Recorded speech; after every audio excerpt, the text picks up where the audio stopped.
LoreWarrior Aerotech. AHB-443 Ahab. Overview. Debuting in 2697, the Ahab heavy fighter made an immediate impact in combined arms warfare. The Ahab was designed from the start as a highly mobile missile platform. SLDF commanders who had these craft assigned to them used them to devastating effect against heavily fortified installations. Ahabs were also a welcome sight in several task forces, and it was common for a full squadron to take down light and medium-class dropships in a single pass. Originally produced by the Harvard Company Incorporated, Ahab production changed hands to Bannock Bray Aerospace in the early 3000s, when HCI went under due to financial malfeasance. BBA then built limited numbers of the fighter at first, concentrating on manufacturing spare parts and minor upgrade packages for the remaining Ahabs in service to Comstar. BBA conveniently neglected to provide such packages to other military units. Consequently, Ahabs in service to the Great Houses fell into disuse and disrepair. In 3061, BBA began manufacturing two new variants of the fighter, though they began making parts and upgrade packages for the new SLDF and other house militaries. The new variants haven't been seen outside of the Word of Blake military. Capabilities. The original Ahab featured both long and short-range wing-mounted missile packs with enough ammunition to carry out several passes. When later coupled with a NARC beacon, the Ahab's delivery system was exceptionally accurate. Perhaps the most glaring weakness of the design, according to most pilots, is the low acceleration rate of the Plasma Star fusion engine. Likened to a floundering moose in molasses, the Ahab takes critical seconds to reach a desired speed. Though the design mounts two series arms medium lasers in the rear arc, the lighter armor is small comfort for edgy pilots, performing precision strikes in heavily defended territory. Deployment. Of all the house militaries, the Free Worlds League fields the largest number of these fighters. The League Admiralty assigns most of these heavy fighters to Nadir and Zenith stations for system defense instead of the League's newer warships. The newer variants are mostly seen amongst Protectorate militia forces, though Ahabs have featured in some of the more violent campaigns of the Jihad to date. Notably, several Ahab squadrons cracked the three main fortresses on Diran during the Blakist siege of the planet, which finally turned the tide against the Combine. Some mercenary forces employed by the Word of Blake are also noted to field some of the newer Ahabs, though always alongside Protectorate forces. Variants. The prototype version of the Ahab didn't mount a NARC system, but instead had three additional medium lasers mounted alongside the Thunderbolt system in the nose. This version hasn't been seen in service in almost 200 years, though. Of the two newer versions seen today, the most common is the AHB-643, which mounts a heavy PPC in the nose, flanked by two medium lasers. Gone are the long and short-range launchers, replaced with underslung MRM-40s in the wings with a limited ammo supply. For an extra punch, two rocket pods are mounted on each wingtip. The deadliest variant is also the most recent arrival and hasn't been seen amongst ground attack forces. A large pulse laser and two medium lasers are nose-mounted and guided by a targeting computer, giving this version some dogfighting capability. However, this new variant is known and feared by many dropship captains for the Alamo hardpoints found under the MRM-40 launchers on each wing. Many commercial dropships have surrendered without a shot fired when faced with a squadron of these deadly fighters and their nuclear arsenal. Notable pilots. Wing Commander Shauna White. Commander of Wanamaker's Flying Widows, White immediately traded her venerable Ironsides for one of BBA's new AHB-643 variants, and her impulsive purchase put the Widows into company store debt with the Blakists. Commander White has no regrets, however, as the immense firepower at her fingertips has boosted her confidence to new heights, as she took down a Wolf in Exile Confederate during the 68 rescue mission with two well-placed salvos. Major Hubert Cat Navarro, his venerable fighter, forms the cornerstone of Fronk's planetary defense force. Numbering exactly 3 fighters, all heavy, Navarro has his work cut out for him.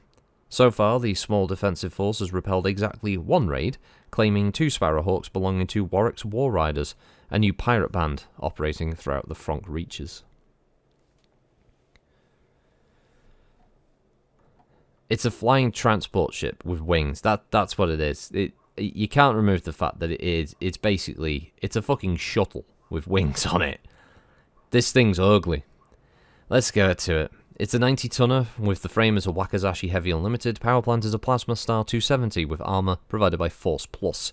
It has a single Thunderbolt 2C large laser, a Apple Churchill Guiding Light NARC missile beacon, great name, 2 Delta Dart LRM-20s, 2 Federated 6 SRM-6, 2 Series Arm medium laser.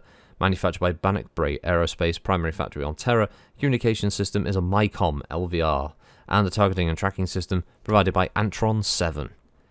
It has a safe thrust of 5 and a max thrust of 8. Features 84 armor on the nose, 59 on each wing, and 46 on the aft. It is a big old girl, but it can deliver a phenomenal amount of firepower. I also love the fact that the front reaches get a mention there. Thank you to the writer who brought them into this write-up as the poor little front reaches. One of those little tiny periphery areas, and I love the fact that it's they have a defensive fleet of 3 fighters. This is really good. I do like that. One thing I'm getting sick of, by the way, like with 3055, the 3050 write-up, and I'm glad that the later ones just kind of dialed this back, but obviously at the time of creating it, there was this big thing, push the word of Blake. You gotta push the word of Blake, guys, or they're the biggest threat in the whole world. It's like, fuck off. I'm completely sick of all of these going like, oh, but the word of Blake, guys, has a much more amazing military system. Didn't you know? The word of Blake, guys, word of Blake are amazing. Aren't they the biggest threat there's ever... I thought the biggest threat that ever appeared in the industry was the fecking clans with all their advanced technology and the fact they conquered, like, a huge chunk of the inner sphere. No, it turns out it was some nutters who were a schism breakaway group of Comstar who apparently somehow have more fucking armor and firepower than Amaris did when he took over Earth. It's ridiculous. This is one of the reasons I hate the Word of Blake setting and the whole thing. The Fall of Terror, right, made perfect sense in the idea that there's a schism caused within Comstar due to their own internal politicking, that there's a religious war. Again, makes perfect sense because of the heavy religious overtones and the indoctrination within Comstar, and it creates a brief battle.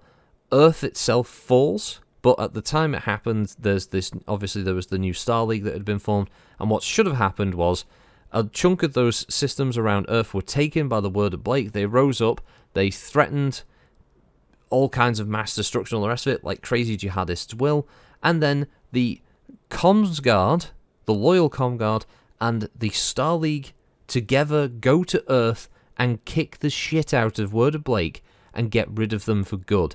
That's how it should have ended. The idea that somehow Marek would end up risking everything to pony up with these dickheads, alongside them being able to attack all and sundry, not just the other Innisphere states, but also the clans as well. Somehow, and I'm sure someone in the comments will give this long-winded thing about, oh, well, they were planning this for years and they had all this, that, and the other. Don't give a fucking shit. You know, you're talking about these guys are supposed to be, capable of taking on all of the great houses, despite the fact that at that point, the great houses at that point had decades worth of combat experience against the clans and against each other. And they had all of these units, all of these experienced mech warriors and pilots and all the rest of it, and infantry forces. And as much as I like the Comguard and that the Word of Blake are basically a schism of that, so a good chunk of them are going to be Comguard fighters as well, they didn't have that level of experience. The best experience the Comguards had was fucking Tukiad. After that, sporadic fighting here and there, but it wasn't anywhere near as much experience as anyone from the Free Worlds League, the fucking, the Lyran Alliance, the Draconis Combine, the Federated Sons, or the Capellan Confederation. They are all tough as nails bastards by comparison to a bunch of fucking religious nutters charging around screaming about fucking Blake. I know that as a product it needs a villain to continue the story so you can keep having conflict, so you can keep bringing in new weapon systems and mechs and vehicles and jets and all this stuff, but it was really bad, in my opinion.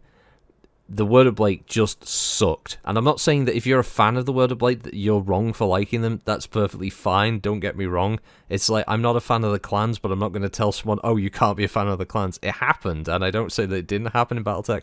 I just hate the way that all these write-ups in the upgraded version of Technical Readout 3050 suddenly put this emphasis, oh, the word of Blake, oh, they're so amazing, oh, they're great. Why don't any of these write-ups, for instance, for any of these Starleague era vehicles just feature, hey, a clan pilot is a notable pilot because they brought it back, because we know the clans have a veneration for these older designs, these ancient Starleague designs piloted by what they view as their ancestors, the great warriors of the Inner Sphere. Why is every single write-up is either a Comguard guy or a fucking Word of Blake fella, or occasionally it's some other pilot like Hubert Cap Navarro here to do with the Ahab, but so many of them just focus on, very few of them, if any, focus at all on having a clan pilot who may have been in one of these Starleague era designs. And I think it was a missed opportunity to just kind of spread it out a little bit. It's just really bad, the whole thing. I mean, I don't know. It's a rant. Don't worry, guys. I don't think anyone's heard a rant from me for a while, but yeah, just one day I'll get to the Word of Blake stuff. Maybe it'll enlighten me to it being a better setting, but everything I've read so far about it has just seems so ridiculous, and so it's just like a lot of convenient writing. Oh, they just conveniently won this fight, which was really useful for them. They caught everybody by surprise when they did this. Oh, really? Is that what we're going with here? Is that seriously the plan? Is that we have to make it that everyone else is an idiot for them to be a threat? At least the clan, again, the clans made sense because virtually nobody knew they were out there. They were this great unknown. They had all this tech. They had all these things that people didn't know about. They were an alien culture of people. And when they turned up, the Inner Sphere didn't know what to make of it. They didn't know what to do. They didn't know who these people were. So their attacks and their ability to quickly overwhelm superior numbers with their superior technology and training makes perfect sense.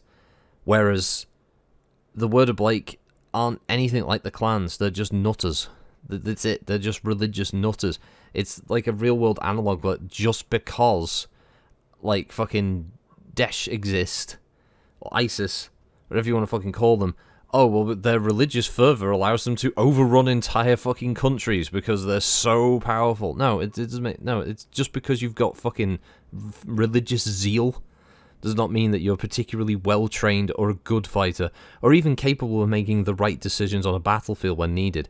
People who are religious crazies, like the Word of Blake type would be, they're not the kind of people who are the type to, retreat when needed. They're going to be the type to throw people at the problem and hope it gets solved by just sheer numbers.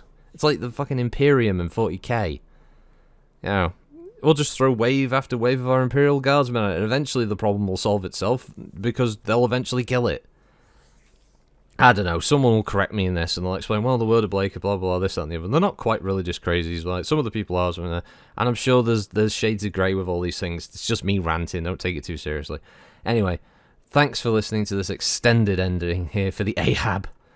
Have a good week, everybody. I'll catch you next time. Bye-bye.